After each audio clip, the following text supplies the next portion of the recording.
Oh, hang on. Right, just flip camera around, come on. Right, so the first print job didn't go too good, but I managed to fix it. So this is a stator part which holds the concentrics. Now, a slight mishap actually, because when I designed this I was using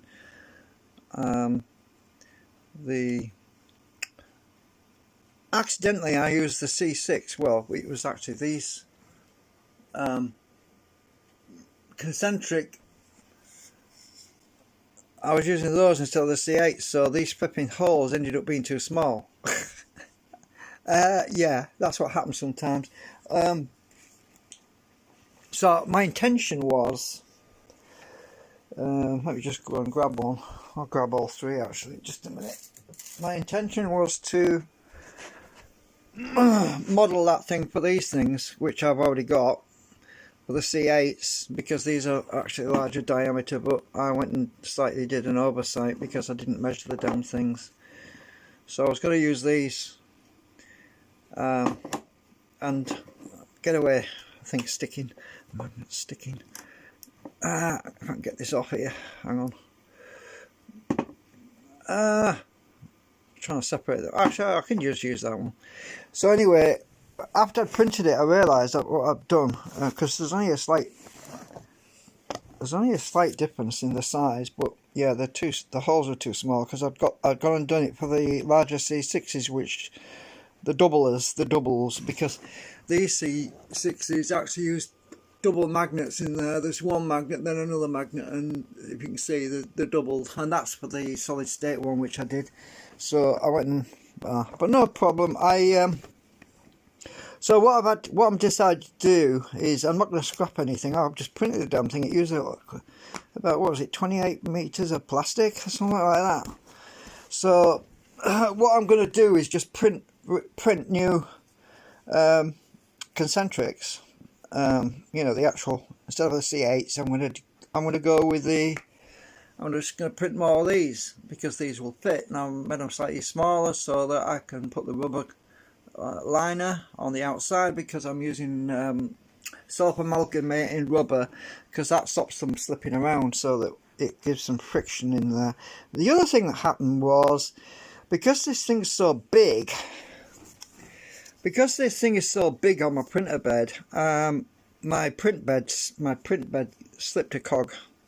So what happened was, these parts ended up being out of center. So what I did was cut it off. I used my knife, and I cut the top sections off and glued them back on in the right position. You can probably see the seam where it, come on, focus. I'll use my hand to get it to focus. Just give me a sec. So come on, focus. The camera's not focusing very well. You can see the seam there, the red line. So I cut them off with a knife, and yesterday I had an accident. I cut my finger right to the bone, and it was bleeding pretty badly. Why won't this camera focus? So the knife went straight to the bone. Actually, that was pretty swollen. Luckily, I'm next door to a nurse. Well, a friend of mine, her friend works at the hospital, and I didn't fancy going up to the A&E in case I catch COVID off someone. So I started went with my friend, because it wouldn't stop bleeding. It just kept dripping all the time. It wouldn't, and she said, "Oh, just put pressure on it." I said, "Oh, right." So something so obvious I forgot about. Yeah. So I stuck a plaster on it anyway. It's not so bad today. It's just pretty swollen. I mean, that was a really deep cut. That was right to the bone. You can see how swollen it is. I can't even get the focus on this camera. What the hell's wrong with this camera? It's sticking up quite a bit. You can see that. Yeah, pretty bad. So I was bleeding everywhere. Anyway, so I cut these off. The second two I was a bit more careful not to cut myself again, and I stuck them back on in the right position, because they were offset, because this whole thing had moved one notch on the belt. The belt slipped, and the reason for that is because I'm using the maximum size of the printer bed for this, because it literally is the maximum size. And I found out that what's happening is the print bed, let's just turn my light on. If I go down to the printer, it's, oh sorry about the crap down there, the end stop thing, it's hard to see it, but when this print bed goes right to this end, actually it's this end, when the print bed is fully out, extended, what happens is if you look underneath, I don't know if you can see it, but there's a spring, a belt tensioner spring underneath there. I don't know if I can move this a bit. There's a belt tensioner that's, what's happening was the belt tensioner spring was running right up to this roller here. It was running right up to this roller, and I need to redesign this so that this thing is further back or something, because what happened was the spring was hitting on here, causing the motor to skip one notch and on the belt on my printer, and it jumped and got out of offset. So I'm going to have to sort that out, because I want more movement on this print bed, not less. Obviously when I fixed this printer when I got it first off my friend who sent it from America, I had to reprint all of these brackets, all of these things, and the thing that was on here was pretty flimsy and it was cracked. So I thought, well, I got this off eBay, what was it, Thingiverse, and it turns out that this particular one is too far that direction. It wants to be moving further back. Now what I can do is I can adjust these bolts and move this thing further back this way. Now to do that, the belt is now it would be too tight, so I cut the belt down, didn't I? But I have got some more belt material, so all I have to do is make a new belt that's longer, move all of this whole array at the front further back. That's probably the best thing to do. So, but the belt's wearing out slowly. It's been alright. It's alright for the smaller stuff. It's just when you're printing really big stuff that I have problems. And so I remodeled this in SketchUp so that it takes the larger C8 ones, which is what I really wanted to use. I never finished this one actually, because it wants all these welding rod that's sticking out, it wants all that grinding down. But on this one I'm using laminations which I had laser cut. So, and there's actually a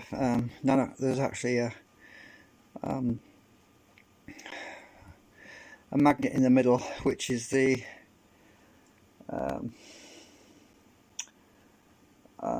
forgot what we call it now. I can't think, my mind's going to mush. It's the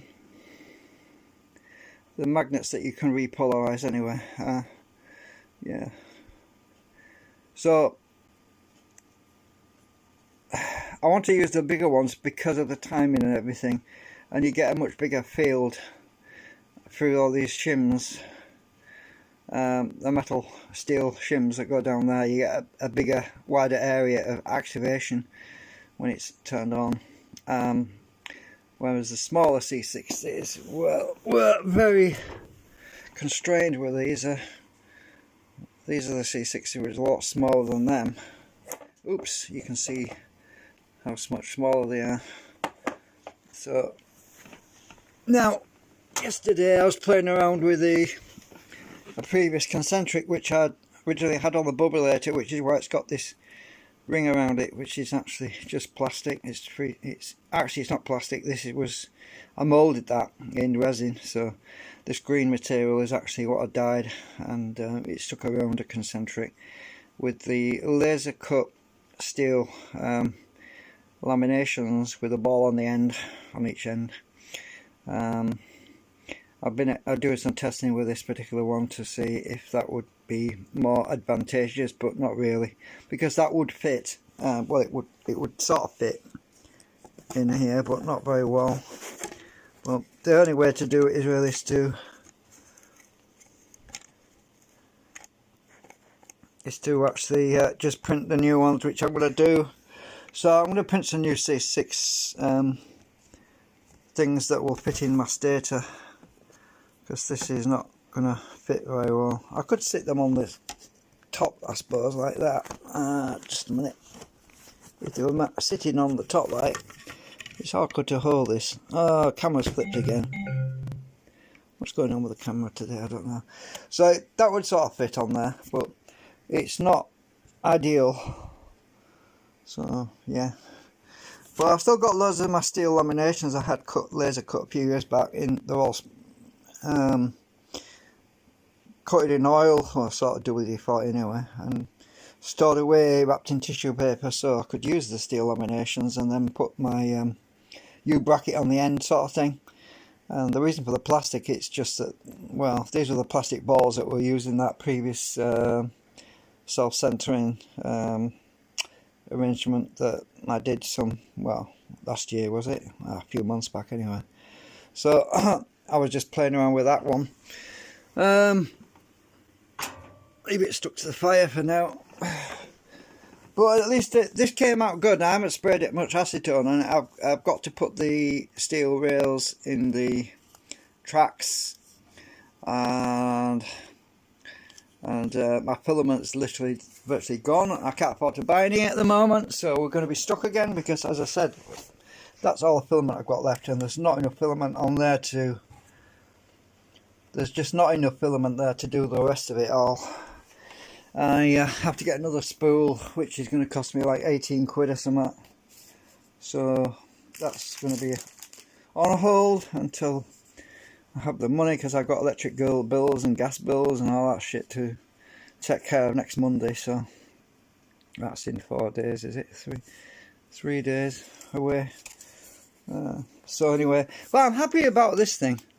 I'm happy that it came out nice and flat and it didn't curl on the bed, which is great news, because sometimes you're printing a large surface area, and often it curls, but that's usually with tall objects. Don't usually have a problem when it's something that's fairly flat and it hasn't curled off the bed, which is something that's really good. And if you're wondering what these holes are, those are just peak holes, so I can look when this thing's assembled, we can see straight through. And we can stick a screwdriver down there to stop the thing spinning if it keeps on wanting to spin and won't stop, which yeah, wishful thinking. So but yeah, just access holes really, but also to reduce plastic, how much plastic I use to print, because we don't need a lot of structural support in the middle section. It's really on the around. We need structural support around these parts here, because the brackets are mounted here between these holes.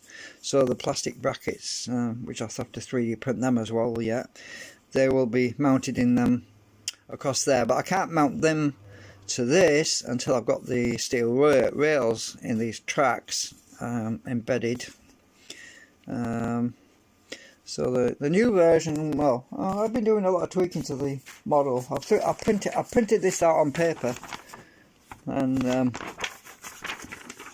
I actually put some logos on there to explain the principles.